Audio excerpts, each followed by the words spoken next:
Baik, Assalamualaikum warahmatullahi wabarakatuh. Selamat berjumpa kembali dengan saya Gati Renitya Saputra pada video pembelajaran mata kuliah pasar modal dan analisis investasi. Pada kesempatan kali ini saya akan menjelaskan materi mengenai efisiensi pasar dan mungkin nanti sedikit ya, dan manajemen portofolio. Sekali lagi saya harap ini hanya sebagai bantuan, tidak bisa menjadi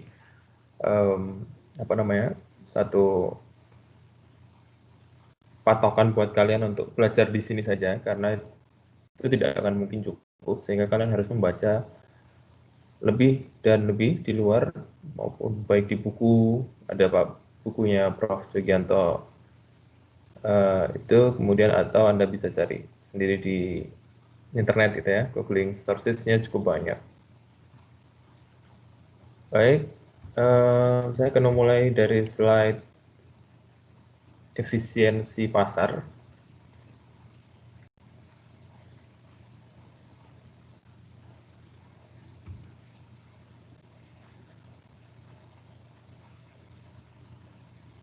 Baik, ini ya.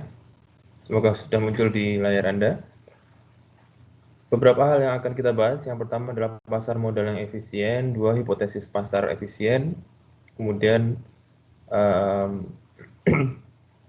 model-model atau beberapa cara pengujian hipotesis pasar efisien, diantaranya ada 3, yaitu menggunakan predictabilitas return yang juga sudah kita bahas sebelumnya, lalu ada event studies dan private information. Dan terakhir nanti akan membahas implikasi pasar modal yang efisien. Nah, ini yang pertama mengenai introduction, di mana pasar yang kompetitif atau harga keseimbangan suatu aktiva itu ditentukan oleh penawaran dan permintaan berdasar informasi yang tersedia. Nah, jika ada informasi yang relevan, maka pasar akan menganalisis dan menginterpretasikan pada nilai yang bersangkutan dan memungkinkan terciptanya keseimbangan baru. Nah, sehingga pasar ini mengharapkan informasi yang relevan, handal gitu ya, dan tentunya reliable gitu. Artinya apa? Jika ada satu atau dua informasi yang tidak terungkap semuanya, maka pasar juga akan punya cara gitu ya untuk mengendalikan atau menyeimbangkan harga yang baru tersebut. Ibaratnya mungkin jika Anda menggunakan dadu itu ya, ada dadu 1 itu pasti berlawanan dengan angka 6 di paling bawah dan sebaliknya. Nah, kalau kita hanya melihat dari satu sisi aja misalnya, maka dadu itu kalian akan mengerti bagian belakangnya. Kalau 1 pasti lawannya adalah 6 gitu ya. Terus kalau jika dadu itu terbuka 3, maka kalian akan tahu di sisi sebaliknya pun bernilai berapa. Namun jika Anda hanya melihat satu sisi saja gitu, satu informasi saja, maka yang bisa kalian dapat ya mungkin hanya 2, dengan paling balik di baliknya sendiri adalah angka 6, tapi 2, 5, 3 dan sebagainya Anda tidak tahu. Nah, ini yang membedakan informasi gitu ya. Dan proses informasi tiap investor berbeda. Nanti dibahas juga di belakang. Nah, itu sehingga jika pasar efisien itu terjadi, gitu ya, maka di situ pasti akan ada reaksi yang cepat dan akurat terhadap informasi yang tersedia. Itu salah satu tanda atau ciri-ciri sebuah pasar efisien. Nah, di situ juga ada istilah yang disebut informationally efficient market atau efisien secara informasi. Dan yang kedua adalah decisionally efficient market atau pasar yang efisien secara keputusan. Nah, ini ya tentunya istilah ini tidak bisa dijadikan satu, tapi mungkin satu periode dengan yang lain terjadi bersamaan gitu ya. Sangat jarang jika terjadi bersamaan.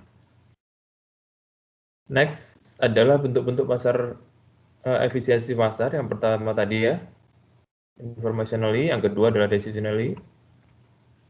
Nah, apa cirinya? Yaitu Kalau yang disebut dengan informasi itu hubungan antara harga sekuritas dengan informasi. Apakah informasi yang lama yang sedang dipublikasikan atau semua informasi privat itu berpengaruh terhadap sekuritas. Nah, ini kunci atau beberapa variabel gitu ya yang bisa dipakai untuk menghitung pengaruh terhadap harga sekuritas. Ya, itu tadi ada informasi yang dipublikasikan, informasi yang lama atau yang informasi privat yang saat ini dan privat, tidak semua orang mendapatkannya. Nah, ini kuncinya, hubungan antara informasi ini bagaimana. Itu yang disebut juga dengan pengukuran pasar secara informasi. Nah, kemudian secara teori, Fama tahun 1970 mengungkap ada 3 teori efisiensi. Yang pertama adalah weak form, lalu semi strong form, dan efisien pasar bentuk kuat atau strong form. Nah, untuk ciri-ciri untuk pasar yang berbentuk lemah itu adalah dia hanya fully reflected atau mencerminkan sepenuhnya informasi masa lalu. Sedangkan yang sedang dipublikasi ataupun informasi privat itu tidak tersedia, gitu ya. Itu maka ciri-ciri pasar efisien yang dalam bentuk lemah. Dan kemungkinan besar harga informasi yang lalu itu tidak bisa dipakai untuk memprediksi harga sekarang atau random walking theory. Nah, ini tingkat ketersediaan yang paling bawah gitu. Sehingga akan mempengaruhi harga penentuan keputusan harga sekarang yang tidak kuat. Lalu yang kedua, bentuk semi kuat atau semi strong form, di mana ada informasi masa lalu yang sudah terjadi, tapi juga ada informasi yang sedang dipublikasikan, termasuk laporan keuangan gitu ya. Nah, contohnya di sini ada corporate action, dividend, merger, akuisisi, bergantian direksi gitu ya. Lalu ada regulasi tentang requirement, CAR, atau mempengaruhi kelompok emiten perbankan, termasuk faktor ekonomi gitu, tingkat BI rate misalnya inflasi atau exchange rate gitu ya. Dan juga mungkin sekarang ada istilah CSR gitu, atau dalam teorinya namanya green accounting gitu ya. Disclosure-nya yang menjadi cukup apa namanya? menentukan sebuah harga indeks saham gitu dari laporan keuangan. Nah, untuk pasar yang kuat tentunya dia akan merepresentasikan harga sekuritasnya dengan sama gitu ya, yang masa lalu dengan informasi yang dipublikasikan sekarang itu ada semua dan termasuk yang privat. Nah, ini yang bentuk pasar yang kuat, sehingga semua investor dapat menggunakan informasi ini dengan apa namanya, dengan cukup pasti gitu ya. Nah, itu sehingga tidak ada keuntungan atau investor yang mendapatkan abnormal return. Ya, diharapkan semuanya dapat diukur dan dipertimbangkan, dihitung dengan cukup precise gitu ya. Nah, ini juga tadi ya setengah kuat, termasuk abnormal return di bawah di dalamnya. Ini gambarnya. Nah, ini menurut Pak Prof. Jogianto yang membuat buku yang kalian pelajari juga, itu efisiensi pasar menurut keputusan adalah didasarkan dari kecanggihan pelaku pasar dalam keputusan. Nah, itu tadi, sehingga informasi-informasi yang baik yang historis, yang masa lalu, kemudian yang saat ini dipublikasi maupun yang itu akan menentukan keputusan untuk efisiensi pasar.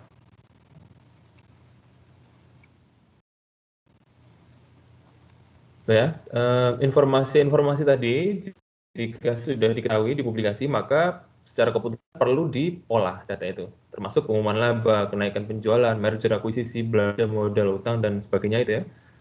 Nah, proses pengolahan ini yang tentunya menjadi poin penting dalam keputusan pasar efisien. Disitulah perannya analis, kemudian ada manajer investasi, gitu ya. Kemudian peraturan-peraturan yang terikat di dalamnya tentunya, termasuk OJK dan Bapepam. Nah, untuk mengolah pasar tadi, maka diharapkan pelaku pasar itu harus sophisticated atau canggih. Nah, kalau investornya tadi, maka kemungkinan besar investor lain akan mendapat keuntungan yang tidak normal. Nah, kalau belum sepenuhnya canggih atau sophisticated, maka kemungkinan akan adanya abnormal return. Sehingga jika ada abnormal return, pasti sebaliknya akan ada naif investor gitu ya. Atau bisa dibilang investor yang naif, yang tidak rasional lah, gitu, seperti itu ya. Dan jika dilihat dari teorinya, maka pasar efisien secara informasi merupakan pasar yang adil. Jadi semua pelaku pasar dapat informasi yang sama. Nah, ini adalah grafik di mana konsep pasar yang efisien menyiratkan adanya suatu penyesuaian harga sekuritas menuju harga keseimbangan yang baru. Nah, jadi dari sebelum adanya keputusan, misalnya tadi ada harga pasar masa lalu, kemudian menentukan harga sebuah efek gitu ya. Nah, ketika ada informasi baru yang dipublikasikan, maka pasar akan menemukan keseimbangan baru. Nah, ini disebut dengan penyesuaian terefisien. Nah, seberapa waktunya? Itu ada hari mulai dari 1, 2, 3 nih ya. Ada variabel T hari ke kanan dan harga di sebaliknya di kurva Y atau Y.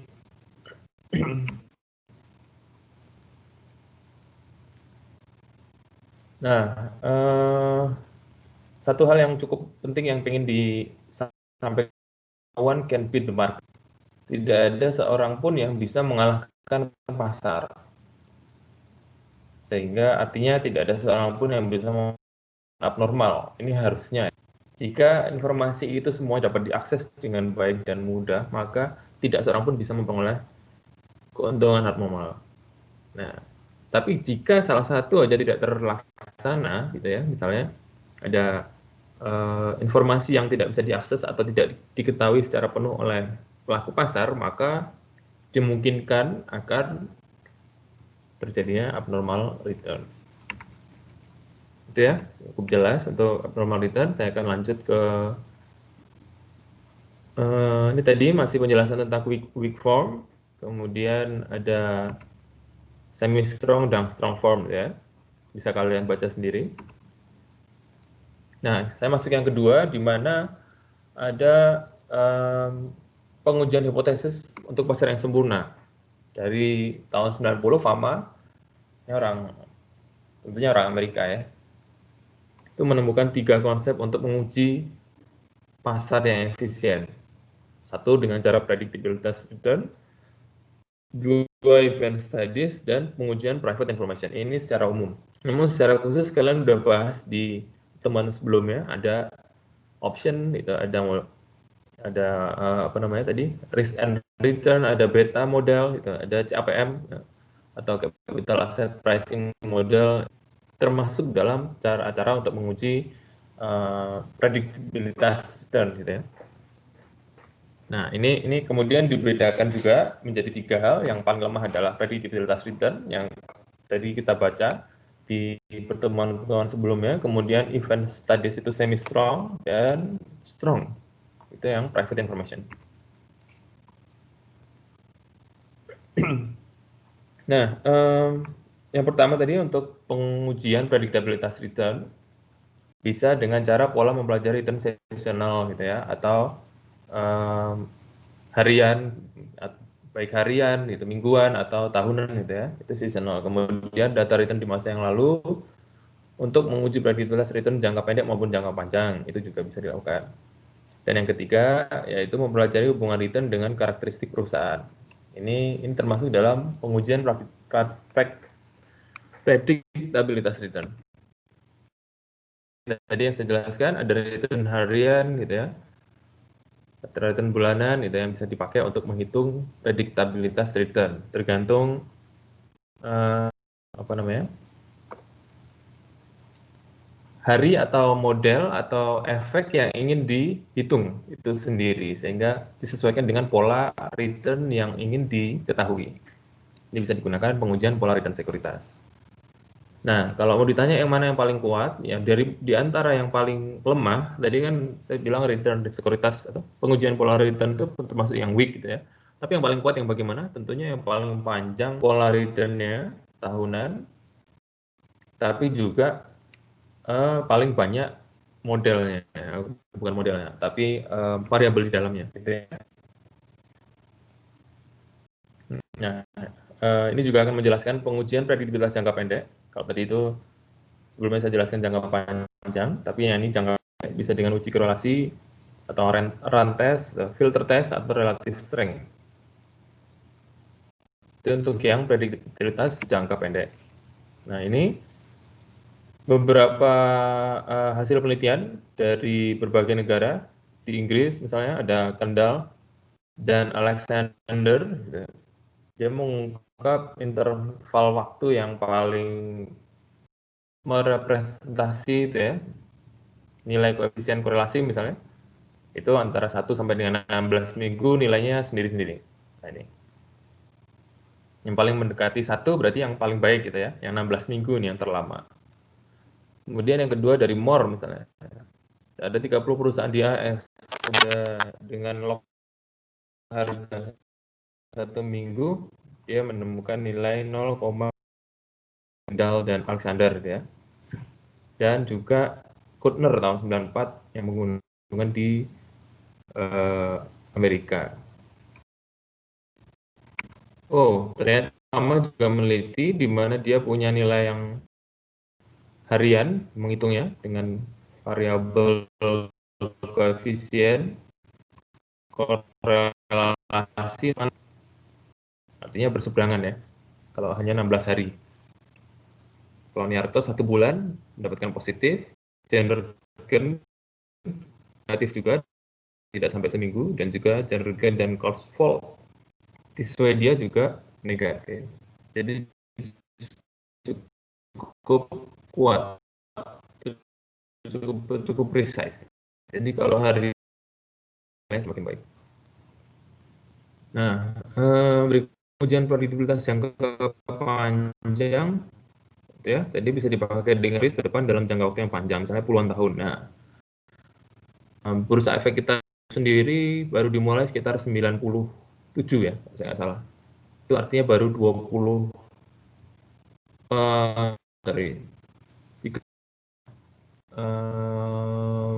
20-an tahun kurang lebih itu ya, sehingga kalau menghitung return historis di pasar modal yang bisa diungkap di pasar modal itu sendiri hanya 20 tahun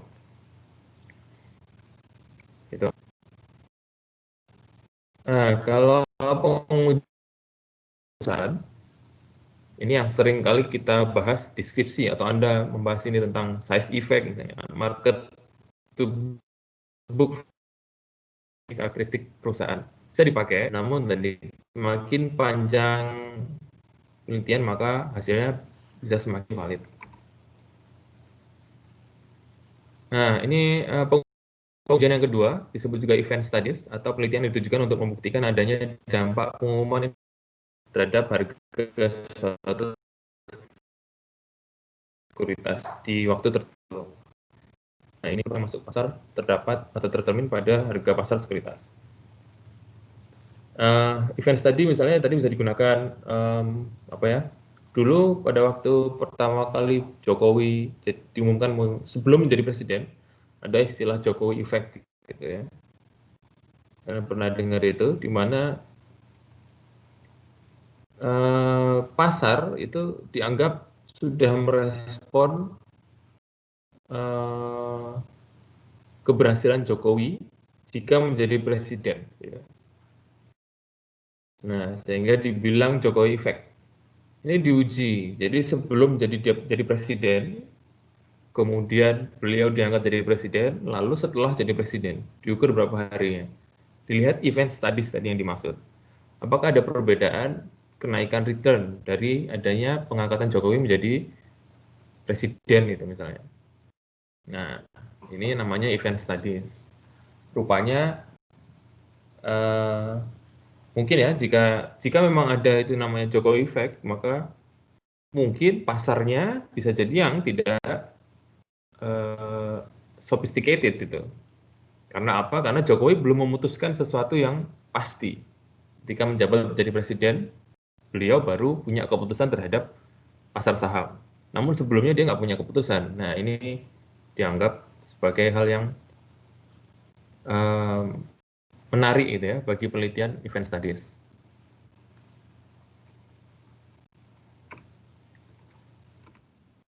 Nah, ini metodologinya dengan cara mengumpulkan sampel penelitian, menentukan hari pengumuman atau eventnya tadi, menentukan periode pengamatan, return, dan menghitung abnormal return. Banyak nggak? Kalau memang terdapat abnormal return yang banyak atau besar, maka tadi bisa jadi pasarnya yang semi strong atau weak, gitu. Belum yang kuat. Juga apabila rata-rata abnormal return semua stempel setiap hari. Terkadang return abnormal harian tersebut digabungkan untuk menghitung return abnormal kumulatif secara periode tertentu dan mempelajari dan mendiskusikan hasil yang diperoleh. Ini ya. Nah, ini metodologi event studies. Yang terakhir adalah pengujian private information, di mana pengujian ini dipakai untuk membuktikan apakah pihak insider gitu ya, atau perusahaan di dalam dengan kelompok investor tertentu yang punya informasi akses lebih daripada yang umum yang lain dapat memperoleh return abnormal dibandingkan dengan return pasar umumnya. Nah, ini pengujian private information. Nah, yang disebut dengan insider ini meliputi direktur, karyawan, manajer, pemegang saham, termasuk juga analis gitu ya. Ini termasuk insider yang kemungkinan besar dia dapat private information.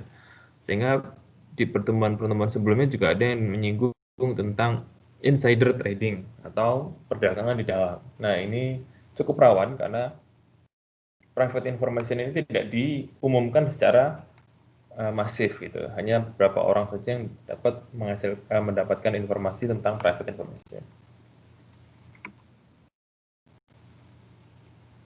Nah, implikasinya apa? Jika pasar modal itu masih efisien, maka beberapa hal yang bisa diamati atau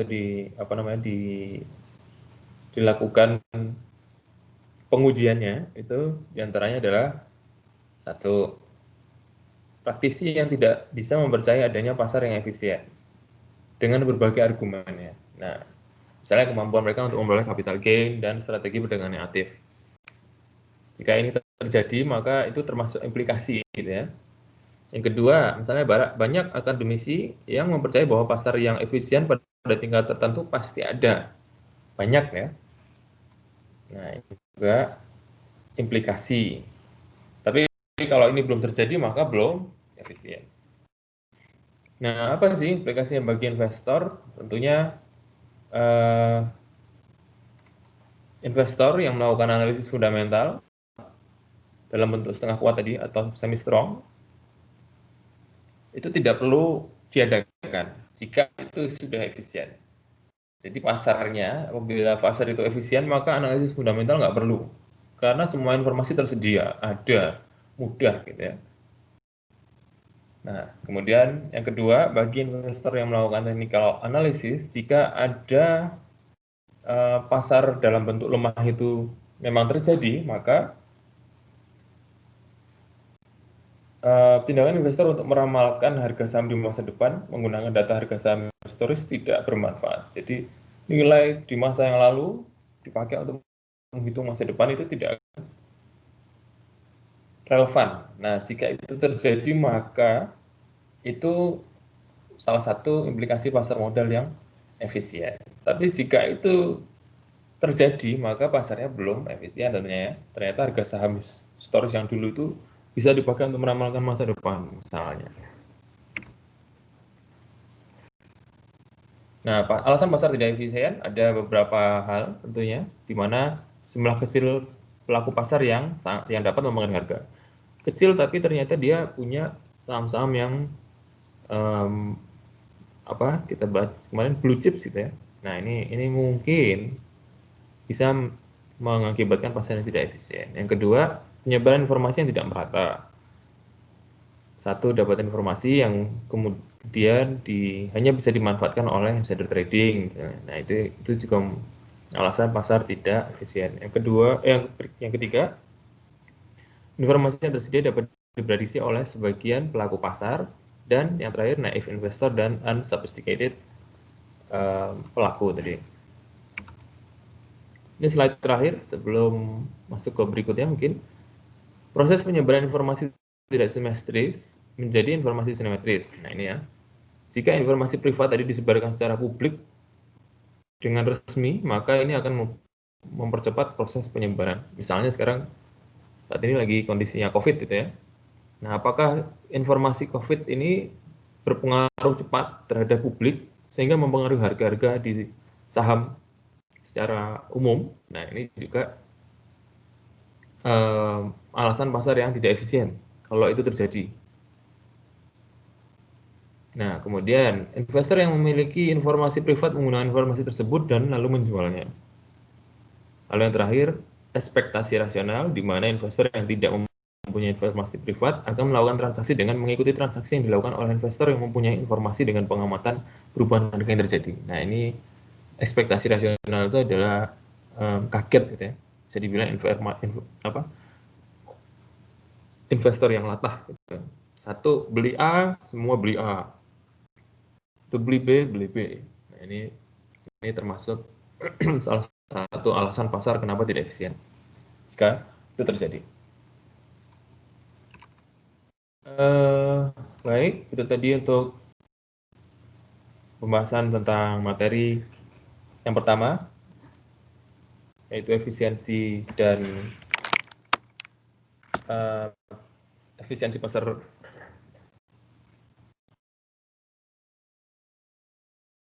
baik strong, semi strong maupun weak gitu ya.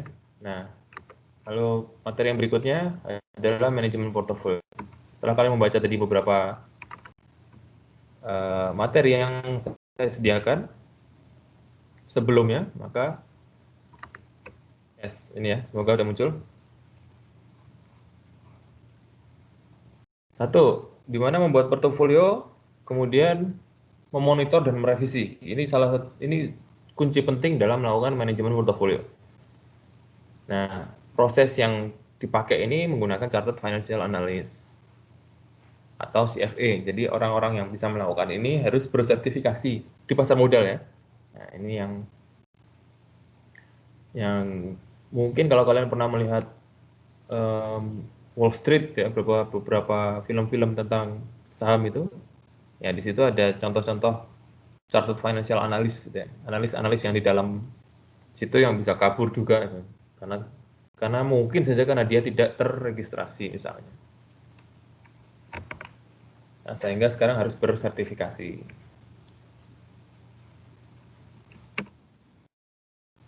Apa sih manajemen portofolio? Secara terminologi itu dipakai di mana investor mengatur uangnya untuk investasi pada portofolio yang dibuatnya, gitu ya.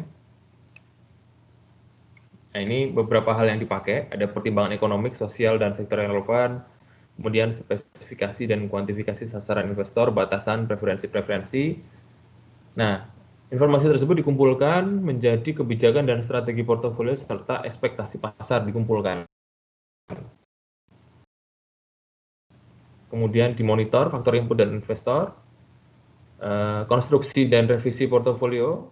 Ini diantaranya ada alokasi aktiva, optimalisasi portofolio, seleksi sekuritas, dan implementasi eksekusi. Nah, ini digunakan oleh investor yang menggunakan manajemen tadi untuk mencapai sasaran investor dan pengukuran kinerja portofolio. Ini tidak bisa berhenti, harus dilakukan setiap periode, gitu ya. Bisa dibilang setiap hari.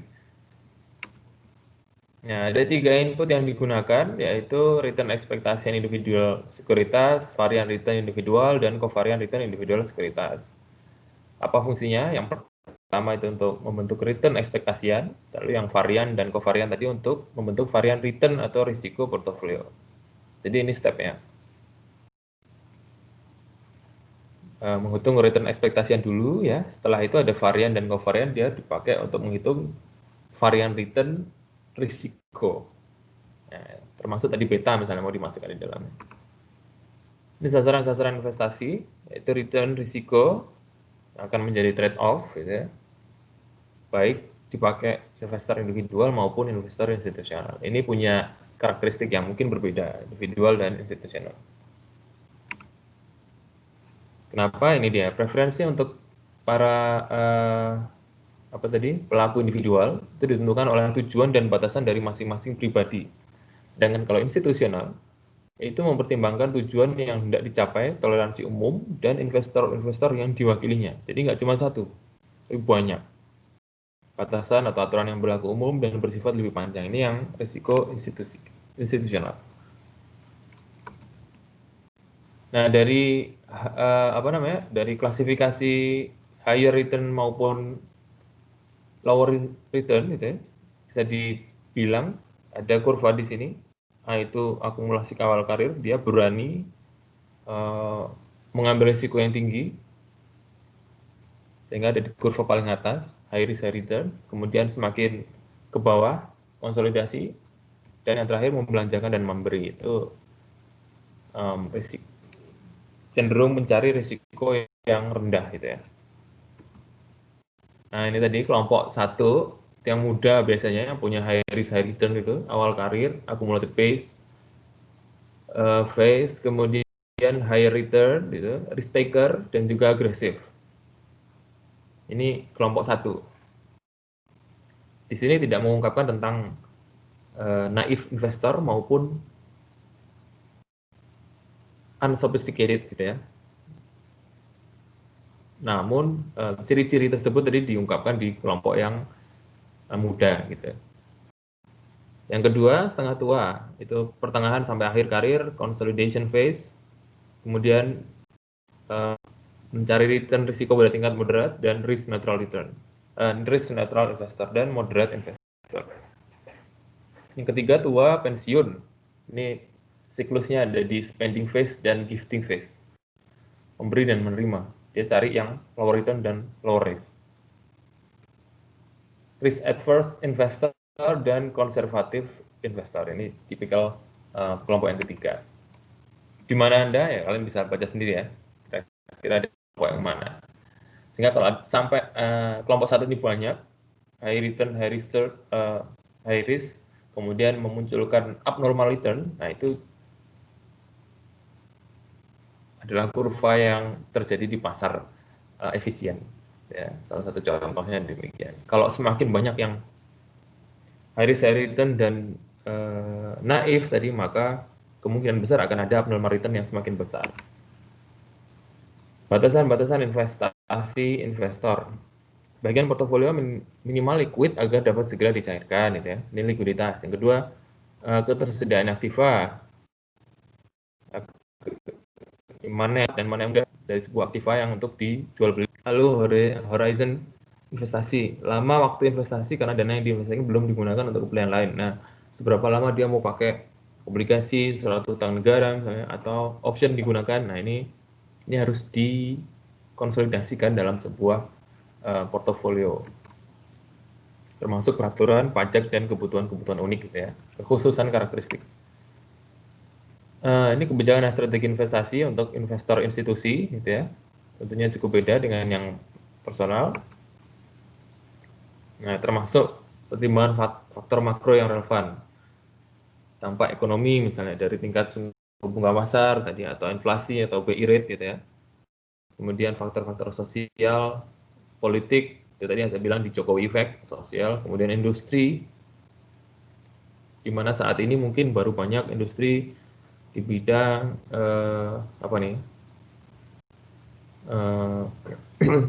elektronik gitu ya, dan mungkin juga sepeda, sekarang sedang banyak permintaan untuk pembelian sepeda. Nah, ini faktor-faktor makro mungkin berpengaruh terhadap pertimbangan risiko portofolio. Kenapa saya bilang ini? Contohnya mungkin secara simpel Anda sebagai mahasiswa saat ini mungkin tidak pertimbangan untuk beli sepeda, gitu ya. Kebutuhannya dipakai untuk makanan, gitu. Namun nanti semakin tua, semakin menuju ke fase berikutnya, kalian mungkin tidak akan mencari makanan yang sebanyak ketika kalian masih muda dibandingkan dengan pembelian sepeda, dan nanti akan orang lebih cenderung ke sana misalnya.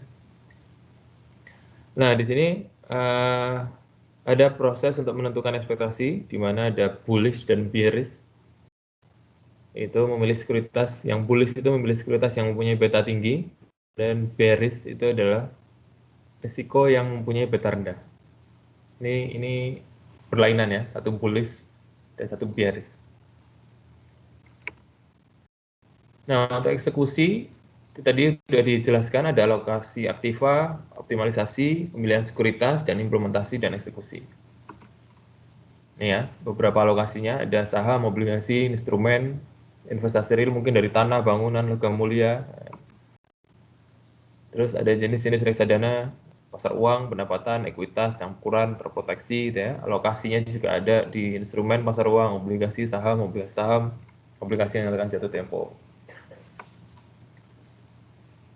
Nah, setelah hasil optimalisasi portofolio tadi dikombinasi dan dirangkai strateginya, gitu ya, sehingga menentukan sebuah optimalisasi portofolio, di mana ada yang jangka panjang, ada yang dipakai untuk menutup hutang, ada yang bisa dicairkan secara langsung atau cepat gitu, ada yang dipakai untuk investasi jangka panjang. Nah, ini ditentukan untuk mengukur optimalisasi portofolio. Nah, kemudian ada umpan balik, di mana jika ada kondisi di mana kinerja portofolio yang tidak optimal, ya, tadi kan sudah dibentuk optimalisasi, tapi kalau ketika tidak optimal, maka portofolio perlu diseimbangkan kembali. Caranya adalah mengubah alokasi jenis aset portofolio atau komposisi sekuritas yang ada dalam portofolio. Jadi misalnya tadi ada yang tidak berhasil, obligasinya ternyata macet, perusahaannya tidak baik, itu maka ditukar dengan alokasi aset yang lain, supaya tetap menyeimbangkan kinerja portofolio. Nah, ada dua cara, yaitu cost of trading, itu yang satu, yaitu namanya biaya berdagang. Lalu yang kedua, biaya tidak berdagang atau cost of not trading. Ini jenis jenis-jenis nama dalam cara menyeimbangkan portofolio. Portofolio diseimbangkan jika sasaran portofolio sudah tidak tercapai dan biaya yang dikeluarkan untuk menyeimbangkannya lebih kecil dari peningkatan kinerjanya akibat penyeimbang ini. Nah, ini namanya biaya yang tidak dipertimbangkan tadi ya. Nah, return portofolio sebetulnya kita sudah pernah hitung lagi di sebelumnya. Ini contohnya, ada rata-rata geometrik RG untuk beberapa periode, dari N itu jumlah return, RI itu untuk periode, dan RG itu rata-rata geometrik. Ini contohnya. Nah, ini sampai slide yang terakhir. Dari contoh ini kemudian dapat nilai TRTR atau tingkat return timbangan rupiah sebesar 5,876%. Oke guys, itu dua presentasi singkat saya mengenai efisiensi pasar dan manajemen portofolio. Semoga yang sedikit ini bisa kalian serap dengan baik, sehingga menjadi Anda untuk informasi yang lebih handal, lebih baik, lebih variabel di luar sana, baik di buku teks maupun di website-website atau internet yang sudah saya sediakan, gitu ya. Silakan Anda belajar dengan sebaik mungkin dan semoga berhasil untuk kemudian hari. Ya guys, jika ada pertanyaan seperti biasa, nanti saya akan berikan satu form maupun sebuah kotak diskusi untuk kita bahas dalam kelas itu. Sekian guys dari saya untuk pertemuan hari ini, gitu ya. Semoga kalian bisa belajar dengan baik dan tetap menjaga passion untuk senantiasa mengembangkan ilmu pengetahuan. Sekian dari saya. Wabillahi taufiq wal hidayah. Wassalamualaikum warahmatullahi wabarakatuh. See you.